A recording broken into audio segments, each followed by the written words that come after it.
Madame la Ministre, Mesdames, Messieurs les parlementaires, Monsieur le maire, Madame la Présidente, cher Vincent Bolloré, merci de nous offrir cette occasion alors qu'en effet l'année tourne sur ses gonds et que nous nous projetons dans une nouvelle année avec ce volontarisme, cet optimisme que vous avez évoqué et que je partage, de nous permettre de partager ce moment.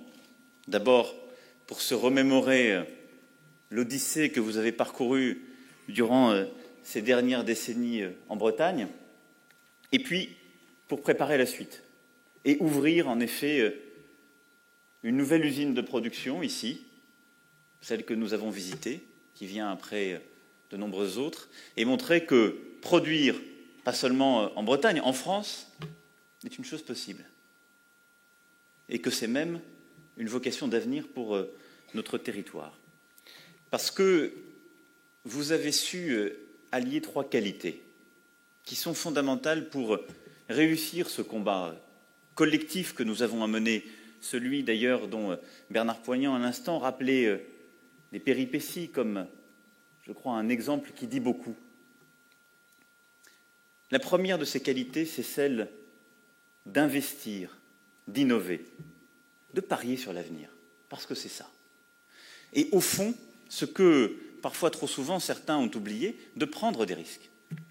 Parce qu'être entrepreneur, c'est d'abord prendre des risques. C'est d'abord accepter de faire un pari sur le jour d'après qui ne ressemble par définition pas à celui d'hier. Et si on produit aujourd'hui sur votre territoire, si vous préparez la production de demain, puisque j'ai compris que les quelques bus électriques qui ont été apportés à la RATP, une première commande, dont je n'ai pas compris si elle était de 20 ou d'une trentaine, comme il semble qu'en l'instant de votre discours, l'inflation se soit produite, mais enfin, vous vous êtes organisé pour en produire des centaines. Mais vous n'avez pas cherché à refaire des usines de papier. Et donc, on ne fera pas l'histoire industrielle de notre pays, ou plutôt son avenir, en ayant la nostalgie de ce qui a été, parfois même la nostalgie de ce que nous n'avons jamais été. Mais en prenant des risques, en définissant ce que sera produire demain, ce que vous nous avez parfaitement montré à travers le petit voyage que nous avons pu faire à travers le site. Et c'est ça, innover, c'est ça, investir. Ce ne sont pas des gadgets, des paris, des choses anecdotiques. C'est avant tout croire dans quelque chose, des nouvelles technologies, décider d'y mettre de l'argent pour préparer la production de demain. Et vous avez fait ce pari du stockage de l'énergie, vous avez fait ce pari de la mobilité écologique et durable, et vous êtes en train de le réussir. Vous l'avez au fond déjà réussi, mais pas suffisamment à vos yeux. Et donc, innover, investir, c'est la clé pour ce tournant. C'est d'ailleurs ce qui nous a conduit, dans le cadre de la nouvelle France industrielle, dans les 9 solutions d'avenir, à en définir une, très précisément, celle de la mobilité écologique, parce qu'elle est absolument fondamentale. Alors, on a des débats sur les technologies, puisqu'il y en a qui décident d'investir au carré, c'est-à-dire de parier sur les technologies qui paraissent les plus marginales à certains. Et vous avez réussi ce pari, il faut bien le dire, puisque ça roule. Nous l'avons vu. Mais investir, c'est aussi investir sur le capital humain. Et il ne faut jamais l'oublier. Et votre présence ici, elle en est le témoignage. Parce qu'on ne réussit pas cette transformation du paysage industriel, on ne construit pas ce futur productif, si en même temps on n'investit pas sur le capital humain, si on ne forme pas celles et ceux qui, finalement, changent de tâche, transforment leur métier aux nouvelles technologies, aux nouvelles pratiques, aux nouveaux usages. Et le monde industriel que vous êtes en train d'inventer avec plusieurs autres champions de notre pays, plusieurs autres entrepreneurs, les métiers industriels de demain ne ressembleront pas à ceux d'hier. Et ça aussi, ça suppose d'investir. Cela aussi, ça suppose d'innover. Et cette prise de risque, qui est toujours au début du geste entrepreneurial, c'est celle qui doit à chaque fois être recommencée pour précisément pouvoir réussir, pour pouvoir produire. Il n'est pas de producteur rentier. Et vous avez une filiation, vous êtes d'une famille, mais vous avez gardé cette âme d'entrepreneur, c'est-à-dire celle qui prend des risques. La deuxième qualité, c'est en même temps le long terme. Parce qu'il n'y a pas d'innovation qui tienne, il n'y a pas d'investissement qui vaille si on ne regarde pas loin. Et c'est difficile dans un monde où le quotidien est impérieux, l'urgence est toujours pour demain. Vous le disiez, vous êtes là depuis 1822. Ça donne une certaine profondeur de champ. Et si on peut aujourd'hui inaugurer cette ligne de production, voir rouler ce bus électrique, c'est parce qu'il y a 20 ans, vous avez pris ce pari. 20 ans. Et donc, on ne transforme pas les choses en un jour. Et je le sais, il y a souvent de l'impatience dans notre pays. Parfois de la colère qui va avec cette dernière, en pensant qu'on pourrait changer le paysage industriel du jour au lendemain, transformer les problèmes du pays en quelques semestres. Ça ne tient pas. Il faut voir loin. Et ce long terme, il se tient. Parce qu'il y a là aussi l'alliance de tous les producteurs, les entrepreneurs qui prennent des risques, les pouvoirs publics qui donnent de la visibilité avec l'ensemble des acteurs qui opèrent. Et à cet égard, la loi de transition énergétique a joué un rôle important qui donne cet horizon. 100% de l'ensemble des véhicules roulants, de l'État, des collectivités territoriales, des entreprises publiques, seront à zéro émission d'ici 2025. C'est une visibilité essentielle pour que des investissements puissent se faire, des changements puissent s'opérer, et que toutes et tous nous puissions nous projeter. Et ce ne sont pas des objectifs au semestre.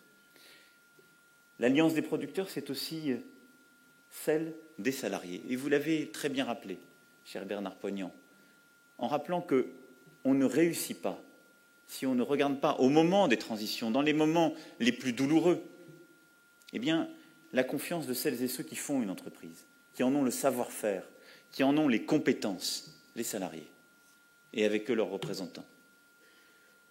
Si on ne les écoute pas, eux qui parfois d'ailleurs comprennent ces changements, connaissent les erreurs, peuvent vous les indiquer, si on ne leur laisse pas la possibilité à chaque moment, eh bien, d'être à part entière dans ce collectif humain qu'est une entreprise, parce qu'elle n'est jamais que du capital, et donc de faire leurs choix, de les exercer, d'innover avec l'entrepreneur, d'accompagner les sacrifices lorsqu'ils sont nécessaires, mais parce qu'ils sont compris, parce qu'ils ont été expliqués. Tout ça ne tient que parce qu'il y a le long terme. Et certains ont fait des choix courageux il y a 35 ans, parce qu'ils avaient confiance en vous, et parce qu'ils savaient qu'on pouvait continuer à produire ici.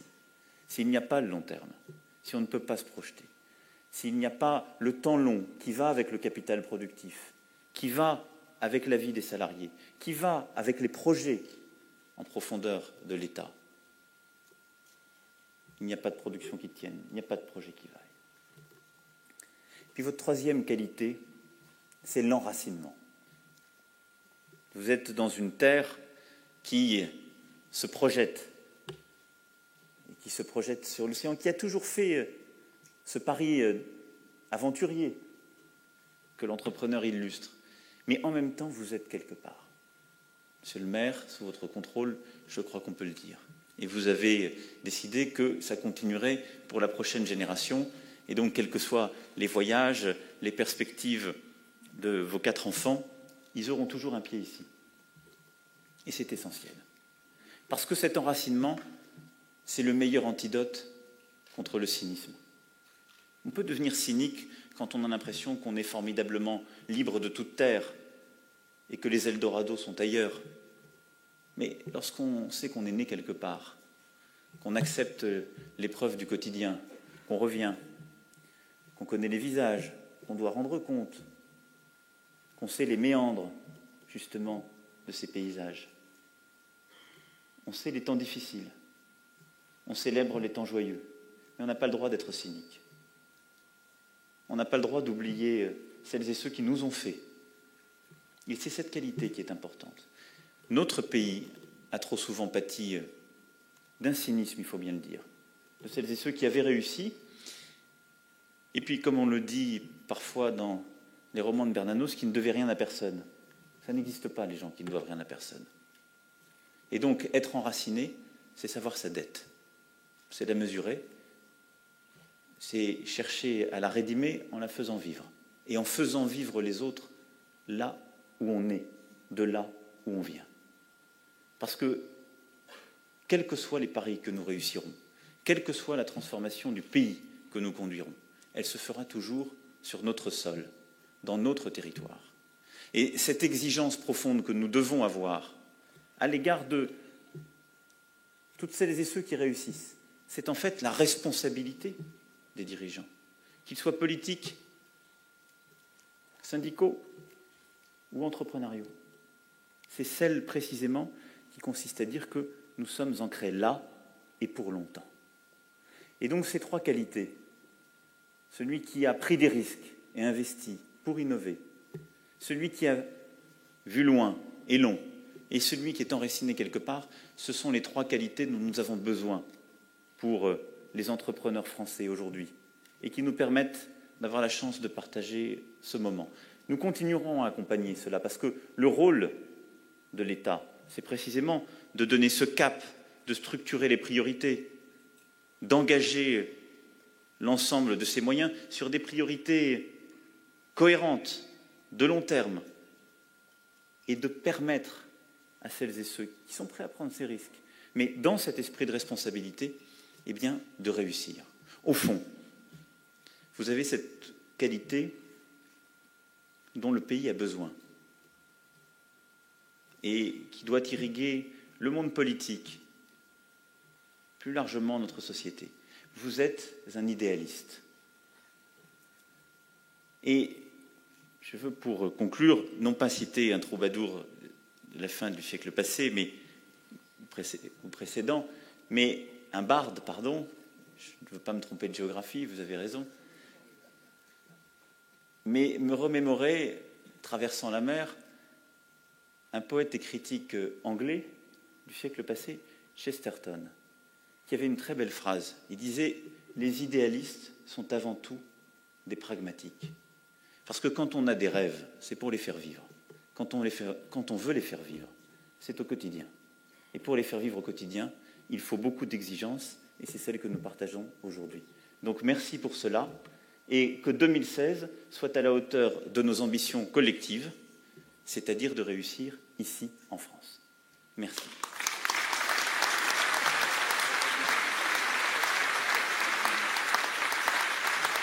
Nous allons couper le ruban.